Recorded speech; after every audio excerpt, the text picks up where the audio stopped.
Ô Pedro, teve um ponto que você fez agora há pouquinho, quando a gente estava falando sobre a massificação, né, dos personagens folclóricos e a importância de Monteiro Lobato dentro desse processo. E o Monteiro Lobato é um escritor que vem passando por um revisionismo literário muito forte, né, algumas obras passando por reedição, por conta da presença controversa de termos, né, considerados racistas, ofensivos e tal. Como que você enxerga esse processo de revisionismo literário, cara?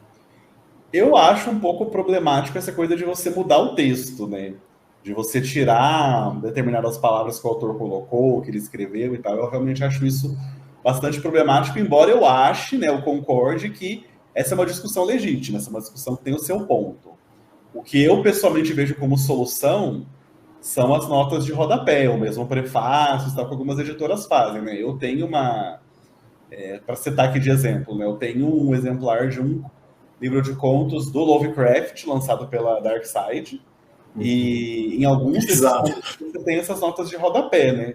Falando sobre algumas coisas, algumas falas meio racistas, meio xenófobas do Lovecraft e tal, e problematizando isso. Eu acho este caminho, eu pessoalmente, né? Acho esse caminho melhor do que você mudar o texto, porque ao mudar o texto, de certa forma, você está criando, mesmo que não seja a sua intenção, você está, de certa forma, higienizando o texto, sabe? Sim. Porque essas questões, né, enfim, homofobia, machismo, racismo, etc., são coisas que, infelizmente, existem, infelizmente existiram. Que bom que hoje em dia nós estamos questionando bastante isso, estamos problematizando bastante isso, mas a gente não pode negar o passado, né? Negar o passado, eu pessoalmente não acho que esse seja o caminho. A gente precisa, sim, saber que o passado era dessa maneira e, de alguma forma, lidar com isso, encarar isso, né? A gente precisa entender que, por exemplo, para hoje, sei lá, pegando essa questão assim da homofobia, né? Para hoje a gente tem isso mais normalizado, tá? Isso não é tanto uma questão, né? Casais homossexuais ou a própria existência de homossexuais, mas houve um passado, houve um tempo em que as pessoas, em que a homofobia era sim algo aceita culturalmente.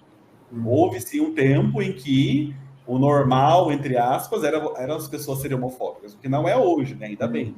Mas, enfim, eu pessoalmente sou um pouco crítico por causa disso, né? Eu acho que, mesmo que não seja a intenção das pessoas, você acaba, de certa forma, higienizando o texto, né? E criando uma noção muito higienizada de literatura que eu, pessoalmente, sou bem contra.